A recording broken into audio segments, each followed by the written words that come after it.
अपनी मंजिल को भुलाकर जिया तो क्या जिया, है दम तुझ में तो उसे पाकर दिखा। लिख दे खून से अपनी कामयाबी की कहानी और बोल दे उस किस्मत को, अगर है औकात तो रोक कर दिखा, अगर है औकात तो रोक कर दिखा। नमस्कार दोस्तों, स्वागत है आपका आपके अपने स्मार्ट परिवार में। दोस्तों, अपन पाचन तंत्र पढ़ रहे थे और पाचन तंत्र के बारे में काफ़ी चीज़ें डिस्कस कर ली थी। पाचन तंत्र में जो विभिन्न अंग काम करते हैं उनके बारे में अपने डिस्कस किया और आज अपन पढ़ेंगे पाचन ग्रंथियाँ।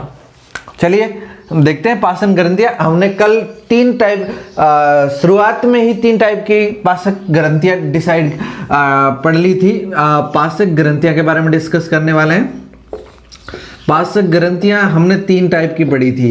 एक तो लार ग्रंथियां, दूसरी हमने पढ़ी क्या मेरे दोस्तों, अग्नाशय, और एक पढ़ा था यकृत। क्या पढ़ा था? यकृत। ठीक है ना। तो सबसे पहले अपन बात करेंगे लार ग्रंथियों की। तो पहला ही हमारा आता है लार ग्रंथियां। लार ग्रंथियां, देखिए लार ग्रंथियां क्या होती है इसके बारे में डिस्कस करते हैं। देखिए जो लार ग्रंथियां होती है, ये सबसे पहली बात ये मुंह के अंदर पाई जाती है। कहाँ पे पाई जाती है? मुंह के अंदर पाई जाती है। और ये लार ग्रंथियां लार का स्त्रवण करती है। किसका स्त्रवण करती है? लार ग्रंथियां तो सीधा सा है, लार का स्त्रवण करती है। अब बात करते हैं लार क्या होती है। देखिए लार के बारे में आपसे पूछे तो लार होता है, वो होता है सिरमी तरल। कैसा मेरे दोस्तों? सिरमी तरल, एक सिपसिपा सलेस्मा का मिश्रण दोनों का। एक तो होता है सिरमी तरल प्लस सिपसिपा सलेस्मा का मिश्रण होता है। आई बात समझ में? इसके जो लार है वो एक सिरमी तरल और सिपसिपा जो सलेस्मा होता है उसका मिश्रण होता है लार। क्या होता है? लार। ठीक है ना। अगर दोस्तों आपसे पूछे ये जो सिपसिपा तरल होता है ये क्या करता है? भोजन को गलाता है। क्या करता है मेरे दोस्तों? भोजन को गलाता है या फिर तरल में बनाता है, भोजन का तरल बनाता है, भोजन को तरल रूप में कन्वर्ट करता है। ठीक है ना। या यूं कह सकते हैं भोजन को गीला करता है। भोजन को क्या करता है? गीला करता है। और ये जो सिपसिपा सलेस्मा होता है ये मेरे दोस्तों एक लुब्रिकेंट की तरह काम करता है। किसकी तरह? लुब्रिकेंट। अब इस बात को समझिए, लुब्रिकेंट क्या होता है दोस्तों? जो दोस्तों एक भोजन को सिपसिपा बनाता है ना, कि भोजन अपन जैसा खाते हैं और वो जैसे ही हमारे मुख के अंदर जाता है तो उसके अंदर लार मिल करके भोजन को सिपसिपा बना देती है। क्या कर देती है? सिपसिपा बना देती है। ठीक है ना। अगर बात करें दोस्तों इस और लार का क्या काम है, देखिए लार है ये भोजन का मुख में ही पाचन करना स्टार्ट कर देती है। देखिए दोस्तों हमने आहार नाल पढ़ी, आहार नाल के अंदर सबसे पहले मुख होता है और हमने ये भी बात करी थी कि भोजन का पाचन मुख के अंदर ही शुरू हो जाता है। तो देखिए भोजन का पाचन मुख के अंदर शुरू हो जाता है तो ये जो लार ग्रंथियां होती है ये इस लार का स्त्रवण करती है और लार जो होती है वो स्टार्च का पाचन करती है। स्टार्च का पाचन करती है। आई बात समझ आए? देखिए दोस्तों जो हमने बात की थी कि भोजन का पाचन मुख के अंदर शुरू हो जाता है और वो कौन करती है? ये जो लार होती है ये करती है। और किसका करती है? ये ओनली स्टार्च का पाचन करती है। ठीक है ना। किसका? ओनली स्टार्च का पाचन। ठीक है ना। और जो प्रोटीन है, वसा है, इनका नहीं, सिर्फ और सिर्फ स्टार्च का पाचन करती है। ठीक है ना। उसके अलावा ये क्या करती है? भोजन को चिकना बनाती है। हमने देख लिया ये लुब्रिकेंट होती है, ये भोजन को क्या करती है? चिकना बनाती है। और ये जो सिरमी तरल होता है ये भोजन को गीला करता है। ये इसके और काम है। इसके अलावा ये क्या करती है मेरे दोस्तों? मुख, दांत और जो जिह्वा होती है इसकी सफाई का काम भी करती है। देखिए इस बात को समझिए, जैसे ये जो लार ग्रंथियां होती है हम सारे दिन भर में कुछ न कुछ खाते रहते हैं और हमारे मुख के अंदर से लार निकलती रहती है। और ये लार क्या करती है, हमारे जो दांत है, जीभ है ना, पूरा मुख है, मुख गुहा की सफाई का काम करती है। देखिए, अगर जब हम रात को सोते हैं और सुबह जब जगते हैं तब देखते हैं हमारे मुख के अंदर काफ़ी सारी गंदगी भर जाती है, दांतों के ऊपर कुछ न कुछ जम जाता है, फिर इसलिए हम सुबह ब्रश करते हैं। तो देखिए, इसका कारण क्या है? इसका कारण यही है कि जो लार ग्रंथियां होती है वो रात को एक्टिव नहीं होती, और जिससे लार नहीं निकलती, और लार नहीं निकलती तो मुंह की सफाई नहीं होती। ठीक है ना। एक बात को समझिए, लार क्या करती है? लार जो हमारे भोजन के अंदर जो कीटाणु, जो जीवाणु जाते हैं उनको भी नियंत्रित करती है, उनको भी इनके अंदर उनको निष्क्रिय करने की क्षमता होती है। ठीक है ना। तो इसलिए हमारे शरीर के अंदर जैसे हमने कुछ खाया तो ये लार ग्रंथियां एक्टिव होगी और लार का स्त्रावण करेगी, और ये लार हमारे अंदर जो भी जीवाणु जाएगा, जो भी कीटाणु जाएगा, रोगाणु जाएगा, उसको अनएक्टिव कर देगी। ठीक है ना। उसके मतलब उनको उनके ऊपर आक्रमण करके उनको खत्म कर देगी। ठीक है ना। एक बात समझिए, जो छोटे बच्चे होते हैं दोस्तों, छोटे बच्चों के अंदर ये ग्रंथियां बड़ी एक्टिव होती है। एक्टिव इसलिए होती है, प्रकृति ने सारी चीजें हमारे सोच कर बनाई। ठीक है ना। जो छोटे बच्चे होते हैं वो कुछ भी खा लेते हैं, जैसे उन्होंने कुछ भी देख लिया, मिट्टी देख ली तो भी मुंह में, है ना, मारकर देख लिया तो भी खा लेंगे, है ना। तो जब ये छोटे बच्चे होते हैं कुछ भी खा लेते हैं, तो खाने के बाद जब ये मुंह के अंदर जाएगा उसके साथ रोगाणु जाएंगे तो बच्चा बीमार हो सकता है। इसलिए उनके अंदर जो लार ग्रंथियां होती है वो बड़ी एक्टिव होती है, और वो फटाफट से उसके अंदर लार का स्त्रावण करती है और अंदर आने वाले सारे रोगाणुओं को नष्ट कर देती है। इसलिए आप देखोगे कि छोटे बच्चों के मुंह से सारे दिन लार टपकता रहता है। इसका कारण यही है कि उनकी लार ग्रंथियां बड़ी एक्टिव होती है। आई बात समझ में? अगर अपन बात करें, ऐसे बड़ों के अंदर भी ऐसा होता है, कई लोगों के अंदर लार टपकती रहती है, बच्चों के अंदर तो ये पूरा शर्ट भीगा ही रहता है, तो वो इसका यही कारण है। ठीक है। अगर अपन बात करें, लार ग्रंथियां होती है वो 3 टाइप की होती है। कितने टाइप की मेरे दोस्तों? 3 टाइप की होती है। ठीक है ना। इसके बारे में अपन डिस्कस करते हैं। 3 कौन कौन से टाइप है? सबसे पहला आपसे पूछे कि कौन सी है, तो है कर्णपुरव ग्रंथि। सबसे पहले कर्णपुरव ग्रंथि। देखिए दोस्तों, ये कर्णपुरव ग्रंथि होती है, ये ऐसे समझिए, ये आपका हो गया मानव,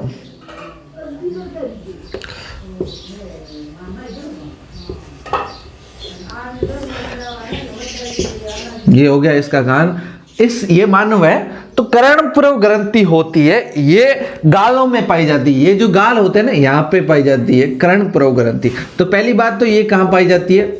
गालों में। दूसरी बात, ये क्या करती है? तरल का स्त्रावण करती है। किसका स्त्रावण करती है? जो सीरमी तरल होता है उसका स्त्रावण करती है। ठीक है ना। अगर बात करें दूसरी ग्रंथि की, उसको कहते हैं अधोजंब ग्रंथि। अधोजंब ग्रंथि। आई बात समझ? अधोजंब ग्रंथि, या फिर इसका दूसरा नाम आपसे पूछे तो इसका नाम होता है अवसिम्बुकीय ग्रंथि। अवसिम्बुकीय ग्रंथि। आई बात समझ में? अधोजंब या दूसरा नाम पूछे तो अवसुबकीय ग्रंथि। ठीक है ना। और दोस्तों, ये जो ग्रंथि होती है ये मिश्रित ग्रंथि है। कैसी ग्रंथि है?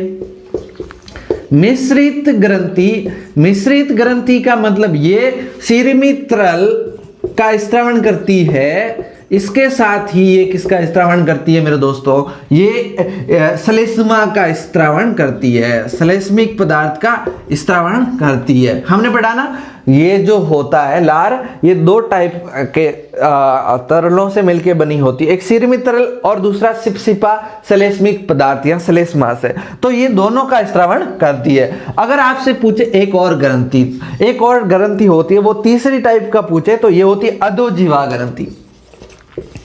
अधोजीवा जिह्वा ग्रंथि, ये क्या होती है? ये दोस्तों ये यहाँ से जीवा के पास ही होती है, ठीक है ना, जीवा के जस्ट नीचे होती है, ठीक है, पहली बात। दूसरी बात ये क्या करती है? सिर्फ और सिर्फ इस श्लेष्मिक पदार्थ का स्त्रावण करती है, या फिर यूं कहें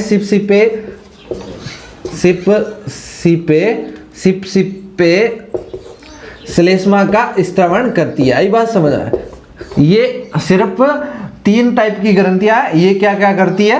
पहली ग्रंथि करणपूर्व ग्रंथि सिर्फ गालों में पाई जाती है और सिर्फ सिरमी तरल का स्त्रावण करती है। दूसरी ग्रंथि अधोजम, ये मिश्रित ग्रंथि होती है और ये सिरमी तरल और श्लेष्मिक पदार्थ का स्त्रावण करती है। यहाँ सिप-सिपे श्लेष्मा का स्त्रावण करती है, मतलब दोनों का स्त्रावण करती है। और ये जो तीसरी है अधोजीवा, ये सिर्फ सिप-सिपे श्लेष्मा का स्त्रावण करती है और जीवा अधोजीवा मतलब जीभ के नीचे पाई जाती है। चलिए दोस्तों नेक्स्ट अपन देखते हैं अग्नाशय।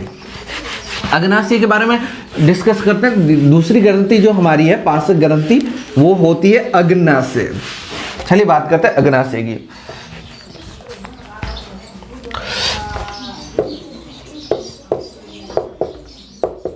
देखिए दोस्तों, जो अग्नाशय होता है ये ऐसे कहे, ये अंतःस्रावी ग्रंथि है और बहिस्रावी ग्रंथि है, दोनों टाइप की है। कैसी? पहली बात तो अंतःस्रावी, दूसरी बात ये बहिस्रावी भी है। अगर आपसे पूछे कि एक ऐसी कौन सी ग्रंथि है जो अंतःस्रावी और बहिस्रावी दोनों के तौर पे काम करती है, तो ये करती है अग्नाशय। अग्नाशय अंतःस्रावी ग्रंथि भी होता है और बहिस्रावी ग्रंथि भी होता है, ठीक है ना।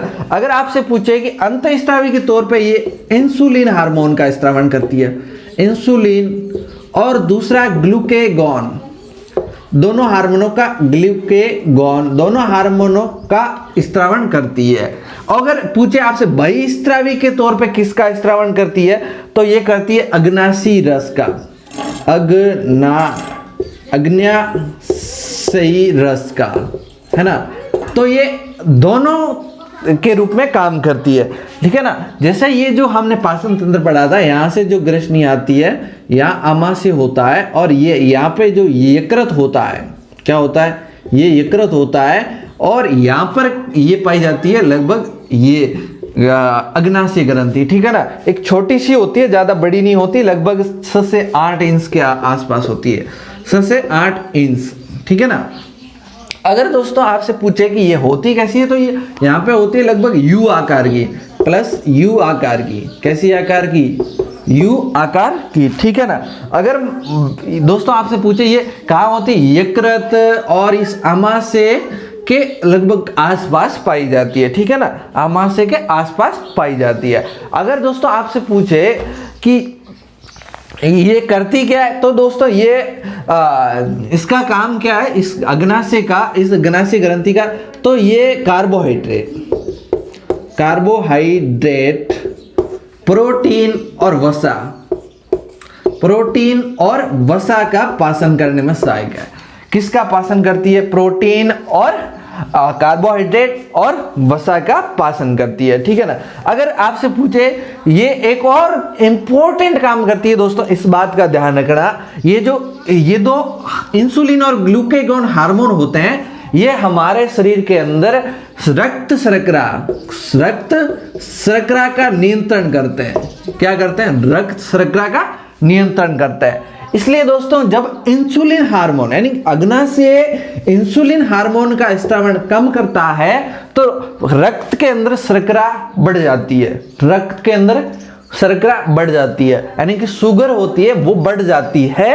और जब रक्त के अंदर, हमारे शरीर के अंदर शुगर बढ़ जाती है, तो हम कहते हैं मधुमेह रोग। कौन सा रोग? मधुमेह रोग, है ना। या फिर इसको नॉर्मल भाषा में शुगर भी कहा जाता है ना। तो शुगर का मतलब यही कि रक्त के अंदर शर्करा बढ़ जाती है, इसलिए फिर ये लोग मीठी चीजें नहीं खाते, इसलिए ये दोस्तों मीठी चीजें नहीं खाते, ठीक है ना। नेक्स्ट अपन बात करते हैं यकृत की।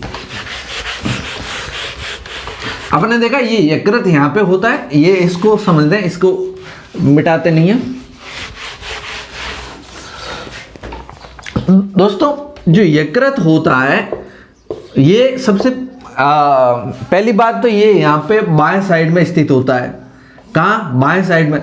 दूसरा दोस्तों ये दो त्रिकोणाकार होता है। कैसा होता है? त्रिकोणाकार दिख रहा है ना आपको, ऐसे त्रिभुज टाइप दिख रहा है ना, ये त्रिकोणाकार ग्रंथि है, त्रिकोणाकार है ना। अगर दोस्तों आपसे पूछे ये त्रिकोणाकार होती है और साइड में होती है, और दूसरी बात ये जो डायफ्राम होता है उसके जस्ट नीचे होती है, डायफ्राम के जस्ट नीचे होती है। दूसरी बात दोस्तों ये दो पालियों में विभक्त होती है। कितनी पालियों में? दो पालियों में विभक्त होती है। आई बात समझ में कि यकृत, पहली बात तो ये इस थोड़ी बाईं साइड में स्थित होती है और इसका भार लगभग ज्यादा भार इस बाईं साइड ही रहता है, और त्रिकोणाकार है, और क्या है, ये दो पालियों में विभक्त होती है। ठीक है ना, एक तो बाईं पाली और एक दाईं पाली, दो पालियों में विभक्त होती है। और दोस्तों एक इंपॉर्टेंट बात हमेशा ध्यान रखना, ये मानव की सबसे बड़ी ग्रंथि, मानव की सबसे बड़ी ग्रंथि, सबसे बड़ी। आपसे ये भी पूछा जा सकता है कि मानव की सबसे बड़ी ग्रंथि कौन सी है, तो ये बड़ी ग्रंथि कौन है? यकृत। ठीक है ना। और एक बात इंपॉर्टेंट ये भी ध्यान रखें, ये सबसे बड़ी ग्रंथि और सबसे महत्वपूर्ण भी है। सबसे बड़ी है तो सबसे महत्वपूर्ण है, महत्वपूर्ण ग्रंथि भी है। अब क्यों है इसको भी समझ दें। देखिए एक और इंपॉर्टेंट बात, ये जो यकृत होती है, यकृत होता है, ये यकृत पालिकाओं से बनता है। यकृत पालिकाएं लगभग 1 लाख के आसपास यकृत पालिकाएं होती है, इससे इस यकृत का निर्माण होता है। ये जो यकृत पालिकाएं होती है ये क्या होती है? संरचनात्मक और कार्यात्मक, संरचनात्मक और कार्यात्मक इकाई होती है इस यकृत की। यकृत पालिकाएं क्या होती है? ये यकृत की संरचनात्मक और कार्यात्मक इकाई होती है, और ये षटकोणीय होती है ना। कैसी होती है मेरे दोस्तों? षटकोणीय। आई बात समझ में? तो यकृत की आपसे पूछे कि कार्यात्मक और संरचनात्मक इकाई, तो क्या बताना? यकृत पालिकाएं। ठीक है ना। नेक्स्ट बात, इसका इंपॉर्टेंट काम है, ये पीत का निर्माण करता है, पीत का निर्माण करता है। आई बात समझ है? किसका निर्माण करता है? पीत का निर्माण करता है। फिर दोस्तों ये जो पीत का निर्माण हुआ, ये पीत क्या करेगा? ये पीत करेगा मेरे दोस्तों एक जो पीत यकृत वाहिनी, पीत यकृत वाहिनी से, यकृत वाहिनी, ये जो पीत होता है दोस्तों, यकृत वाहिनी और पीत वाहिनी, और पीत वाहिनी, यकृत वाहिनी और ये पीत, यकृत वाहिनी और पीत वाहिनी से कहां चला जाएगा मेरे दोस्तों? पित्ताशय के अंदर चला जाएगा। कहां जाएगा? ये पित्ताशय के अंदर चला जाएगा। और जो दोस्तों ये जो पित्ताशय है, ये इस पीत का क्या करेगा? स्टोर करेगा, या यूं कहें भंडारण करेगा। क्या करेगा? भंडारण करेगा, मतलब इसको इकट्ठा करके रखेगा। क्या करेगा? इकट्ठा करके रखेगा।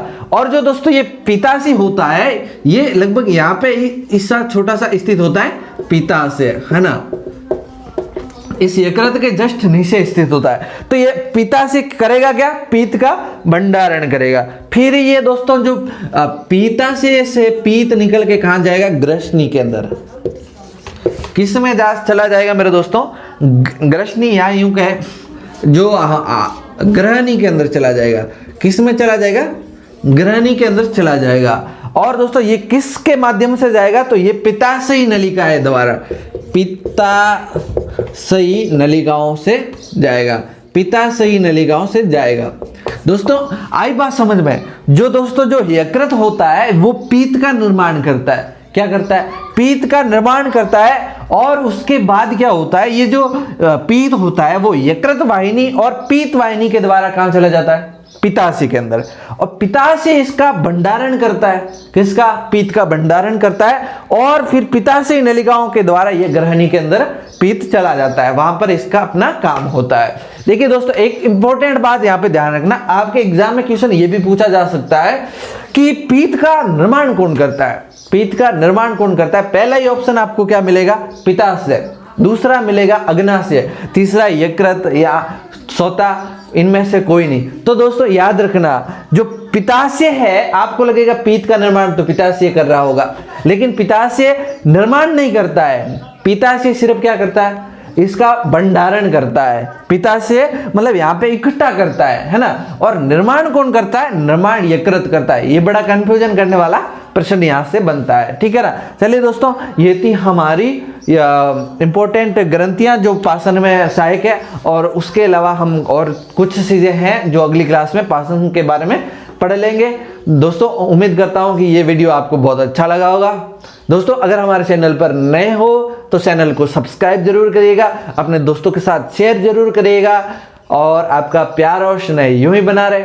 थैंक यू, धन्यवाद, आभार।